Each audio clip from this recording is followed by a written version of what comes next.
So we'll start off with the AM licence. That guy's ready for the football. Man.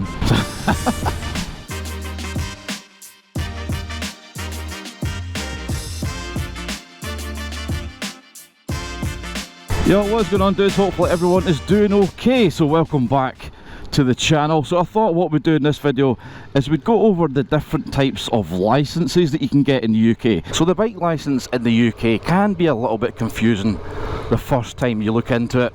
You know, essentially there are 4 types of licenses that you can have, and it's not because you can choose which one you want, it all depends how old you are.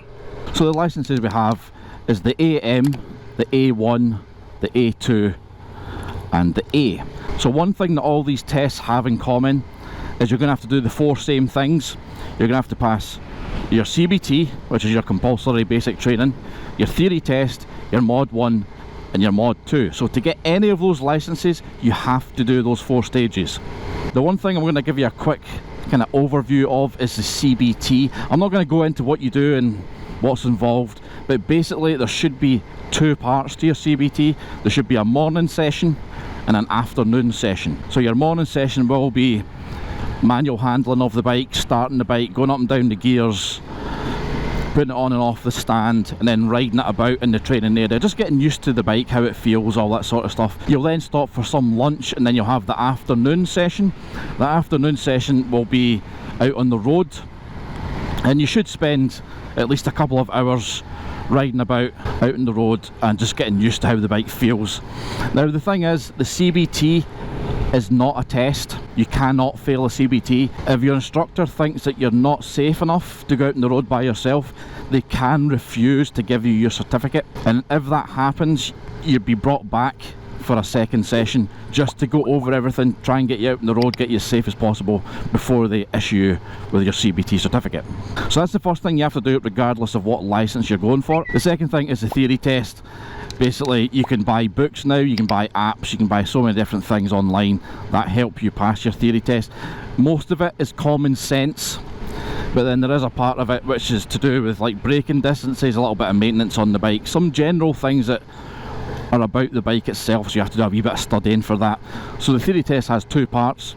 It has the questions and then it has the hazard perception. And the questions are nice and simple. You know, you get asked 1 question, you have 4 answers, and you have to get so many questions right to get a pass mark. I can't really remember what the number is now, but you have to get so many right. And then the hazard perception is basically a bunch of video clips where you'd watch a video clip and you would click the button on the mouse every time you saw a potential hazard, and at the end you'll get your score tallied up, and just like the questions you have to get above a certain score to pass. Now you can't go nuts with the hazard perception and just click the mouse and hope that it's going to work, because you can get marked down for constantly clicking the mouse because you're just chancing it, hoping that you're getting one right. Time it right and make sure that you're clicking on actual hazards and you're not just clicking on that mouse hoping you're finding a hazard or 2. So that's the CBT and that's the theory test. Both of those have to get completed regardless of what license you're going for, and then obviously your mod 1 and your mod 2. So the AM license is for mopeds and scooters, and you can apply for that from the age of 16. With the AM license you are restricted to a 50cc. I think it's like 28 or 30 miles an hour, something like that, and you'd still have to do your mod 1 and your mod 2 on it.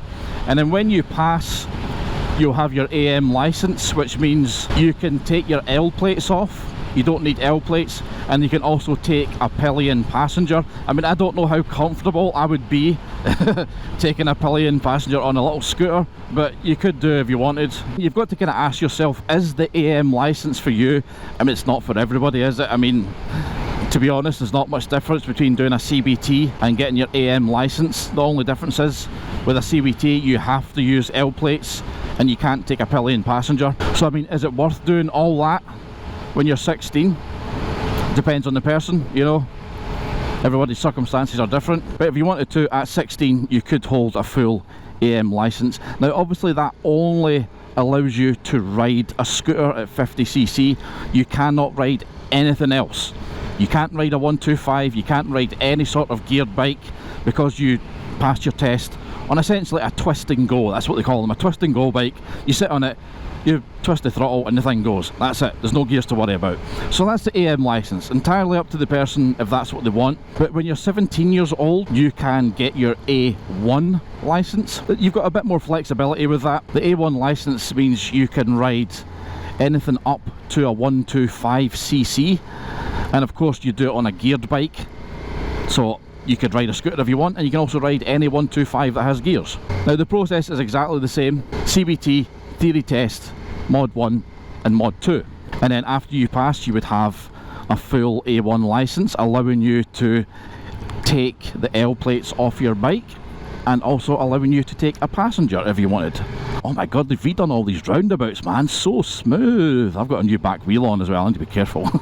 So the next one is the A2 licence. It's called a restricted licence. You can apply for the A2 licence from 19 years old. It is a restricted licence, which means whatever bike you're on, it can't be more powerful than 47 brake horsepower. If you get your A2 at 19, after 2 years you qualify to apply for your A full licence. How cool is that? So you could potentially have a full A unrestricted licence at 21. So you're getting it 3 years earlier than what you would normally get it. Now obviously if you're over 24, you're just going to go straight on for the A unrestricted, aren't you? One thing you have to do though is you have to weigh up all your options. You know, if you're going along the A2 route and you're 19 and you think, you know what, I'll get my A2 just now and in 2 years time I'll get my full licence. The thing you have to remember about that is you're going to have to do 2 sets of tests. Even if you do the A1 as well, or the AM, doesn't matter which one you do. If you do the AM, the A1, the A2, at some point if you want your full licence, you're going to have to redo the test. Alright, so bear that in mind. It's essentially going to cost you twice as much. Maybe not in lessons, you know, because especially if you've been riding about in an A2 licence, you might not need any lessons, maybe just a kind of brush up lesson or whatever, but you're going to have to pay for the tests again. You're going to have to sit 2 sets of tests. So bear that in mind, it is going to cost you a bit more money. And you might think to yourself, well, if I'm doing an A2 licence and I've got a full bike licence then, even though it's a restricted licence, why do I have to sit a test again? Well, the reason being is because you're on a restricted bike. You know, you're restricted to a maximum of 47 brake horsepower, and if you have your A full licence, you could jump on a Hayabusa if you want. You know, you could jump on absolutely anything you want, and the power difference is going to be unbelievably different. So the reason you have to do another test is because you have to get tested on a bigger bike, a bigger, more powerful bike. Make sure that you're safe, make sure that you're okay to handle it. That's why you have to do the 2 tests, because it's a bigger engine, more horsepower. So that's pretty much about it, dudes. It all depends on how old you are, and that determines what category of licence you can apply for and get. And one thing you must absolutely keep on top of is your CBT and your theory test do have an expiration date. They both have an expiration date, so when you pass your CBT, it gives you 2 years. Okay, you have 2 years to either pass your test, or if you're not going down that route, you would have to sit your CBT again. Now the theory test is exactly the same. When you pass your theory test, you have 2 years. One doesn't affect the other, alright? So if you were to pass your CBT and then a year later do your theory test, that doesn't mean you've still got 2 years. You've only got a year, because you've already used a year of your CBT. And even though you've got 2 years left in your theory, you've only got a year in your CBT.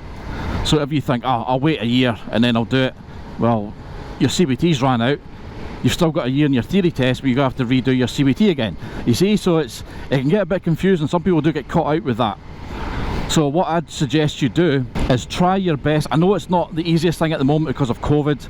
CBTs and theory tests are really hard to get, but if you can, try and get your CBT and your theory test in the same month. That way you've got 2 years left on both of them at roughly the same time, so then one's not going to overlap the other. But obviously it all depends how quickly you can get things booked. But that's one thing to bear in mind, that there is a time limit on these things, so just keep an eye on when they run out and make sure you're not getting caught out because of that. So that is your 4 types of licenses in the UK. They all require the same method to get them. It just depends on how old you are and then how big the bike is or what type of bike you're riding. But like always, dudes, if you've got any questions, you're stuck on anything, you don't understand something, or you're finding it tricky, feel free to get in touch and I will absolutely do my best to help you out. But hopefully you've enjoyed this video, dudes. If you have, give it a thumbs up. I really do appreciate every single one of your likes. And of course, if you want to see all of my uploads, click on that subscribe button and ring the bell while you're there. That way you'll get notified every time I upload a video.